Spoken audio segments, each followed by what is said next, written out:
সুপ্রিয় দর্শক শ্রোতা, মহার্ঘ ভাতা নিয়ে কিন্তু নতুন তথ্য পাওয়া গেল এবং দারুণ সুখবর পেয়ে গেলেন সরকারি চাকরিজীবীরা। এক্ষেত্রে কিন্তু অর্থ উপদেষ্টা মহার্ঘ ভাতা নিয়ে যা বললেন তা থাকবে আজকের ভিডিওতে, এবং মোখলেসুর রহমান সিনিয়র সচিব মহার্ঘ ভাতা নিয়ে 3টি পয়েন্টের কথা উল্লেখ করেছেন। সেই কি 3টি পয়েন্ট কি সেই সম্পর্কে আজকে আলোচনায় থাকবে। এবং মহার্ঘ ভাতার বাজেট কিন্তু সংশোধিত বাজেটে 7,916 কোটি টাকা রাখা হয়েছে, সেই সম্পর্কে আজকের ভিডিওতে জানিয়ে দেওয়া হবে। সম্পূর্ণ ধারণা পেতে পুরো ভিডিওটা না টেনে দেখুন। তো চলুন মূল আলোচনায়। আপনারা এখানে দেখতে পাচ্ছেন যে মহার্ঘ ভাতা আসলে কেন বিলম্বিত হচ্ছে।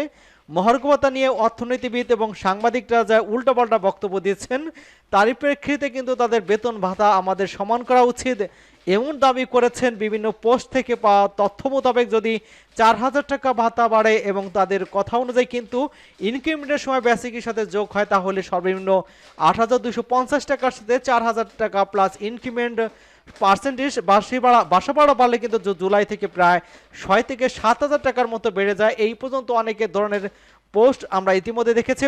আসলে কি হবে এমন প্রশ্ন উত্তরে কিন্তু অনেক অপেক্ষা করতে হবে।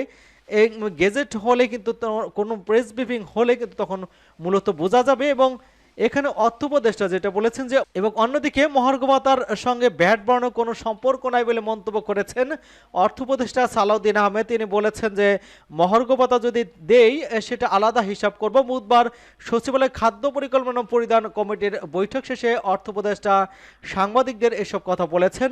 ডক্টর সালাউদ্দিন আহমেদ বলেছেন, কারো প্রেসক্রিপশন বা মহার্ঘ ভাতার জন্য ভ্যাট বাড়ানো হয়নি, রাজস্ব আয় বাড়াইতে ভ্যাট বাড়ানো হয়েছে। ভ্যাট প্রসঙ্গে অর্থ উপদেষ্টা বলেছেন, বাংলাদেশ হচ্ছে সবচেয়ে লোয়েস্ট ট্যাক্সিং পেইং কান্ট্রি। এলডিসির চেয়েও আমাদের ট্যাক্স কম। ভুটান, নেপাল, আইভরি কোস্ট, বোরকানা ফাসোর চেয়েও কম। এবং ব্যয়ের দিক থেকে সরকারি সাশ্রয় হবে। তিনি বলেছেন যে ব্যয়ের দিক থেকে আমরা সাশ্রয়ী হব। এখানে যেটা বলা হয়েছে যে ইনশাল্লাহ সংশোধিত বাজেটে কিন্তু 7,916 কোটি টাকা বরাদ্দ রাখা হয়েছে, এমনটা কিন্তু চ্যানেল 24 এ নিউজে এসেছে এবং বিভিন্ন সামাজিক মাধ্যমে কিন্তু আমরা জানতে পেরেছি। আপনারাও দেখতে পাচ্ছেন বিভিন্ন পত্রিকার শিরোনাম কিন্তু এমনটাই এসেছে যে 7,000 কোটি টাকার মতো মহার্ঘ ভাতা বরাদ্দ দেওয়া হয়েছে। এবং এই মহার্ঘ ভাতার বিষয়ে সচিব মহোদয়ের যে বক্তব্য সেটা বিশ্লেষণ করে বোঝা যায় এবার মহার্ঘ ভাতা অন্যান্য সময়ের দিক থেকে আলাদা হবে। এবং সচিব মহোদয় কিন্তু 3টি পয়েন্টের উল্লেখ করেছেন। 1, এবারে মহার্ঘ ভাতা অবসরপ্রাপ্ত পেনশনভোগীরাও পাবেন।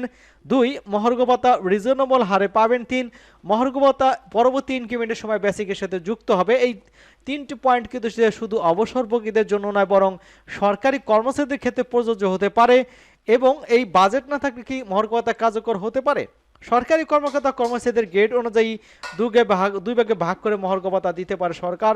14.5 লাখ সরকারি চাকরিজীবীকে মূল বেতনের সর্বনিম্ন 10% থেকে সর্বোচ্চ 20% হারে কিন্তু মহার্ঘ ভাতা দেওয়ার পরিকল্পনা রয়েছে। এর জন্য 1 বছরে সরকারের বাড়তি খরচ হবে অন্তত 7,000 কোটি টাকা। বর্তমান পরিস্থিতি অর্থনৈতিক দৃষ্টিকোণ থেকে এই বাড়তি ব্যয় যৌক্তিক নয় বলে মন্তব্য করেছেন অর্থনীতিবিদরা। সংশোধিত বাজেটে মহার্ঘ ভাতার জন্য কোনো বরাদ্দ রাখা হয়নি, তাই আগামী মাস হতে কিন্তু মহার্ঘ ভাতার টাকা হাতে পাবেন এমনটা আশা করা ভুল। সংশোধিত বাজেট আসতে মার্চ মাস বা এপ্রিল মাস লেগে যায়, তাই মার্চ মাস বা এপ্রিল মাস আগে এমন ঘোষণা না আসতে পারে। তাছাড়া মহার্ঘ ভাতা সর্বনিম্ন 4,000 নাকি 3,000 টাকা হবে এমন বিষয় কিন্তু স্পষ্টীকরণ পাওয়া যায়নি। বরাদ্দ না আসা পর্যন্ত বেতনের সাথে পাওয়া যাবে না, বা অন্যদিকে ঘোষণা নেওয়া গেজেট জারি হওয়ার পরে কেবল বরাদ্দ আসতে পারে এমনটা কিন্তু বলা যাচ্ছে। এবং মহার্ঘ ভাতার যেই হিসাবটা চলতি অর্থ বছরে কার্যকর হতে পারে, মহার্ঘ ভাতা পরবর্তী ইনক্রিমেন্টের সাথে যুক্ত হবে এমনটা কিন্তু বিভিন্ন পত্রপত্রিকার মাধ্যমে জানতে পারা যায়। এবং আমরা যদি পূর্ববর্তী যে মহার্ঘ ভাতার প্রজ্ঞাপন সেখানে কিন্তু দেখা যাচ্ছিল যে 20% হারে কিন্তু মাসিক সর্বনিম্ন 1,517 টাকা কিন্তু মহার্ঘ ভাতা দিয়েছিল এবং সর্বোচ্চ কিন্তু 6,000 টাকা মহার্ঘ প্রদানের সিদ্ধান্ত গ্রহণ করা হয়েছিল। এবং মূলত নিয়োগকারী মালিক কর্তৃক নিয়োগ কর্মচারীকে যে নিত্য প্রয়োজনীয় দাবি দিয়ে বাইরে যাওয়ার সাথে জীবনযাপনে কুলে ওঠার জন্য যে ভাতা দেওয়া হয় সেটা কিন্তু মহার্ঘ ভাতা।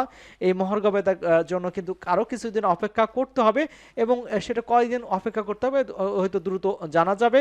ইতিমধ্যে আপনারা জানতে পেরেছেন যে জনপ্রশাসন সিনিয়র সচিব মোখলেসুর রহমান কিন্তু পর্তুগাল থেকে দেশে এসেছেন। তিনি ইতিমধ্যে ঘোষণা দিয়েছেন যে মহার্ঘ ভাতা হবে এবং সেটা রিজনেবল হারে হবে, এবং যে বাতিল হয়েছে এটা গুজব বলে তিনি উড়িয়ে দিয়েছেন এবং মহার্ঘ ভাতা দেওয়া হবে এমনটা কিন্তু আমরা ধরে নিতে পারি।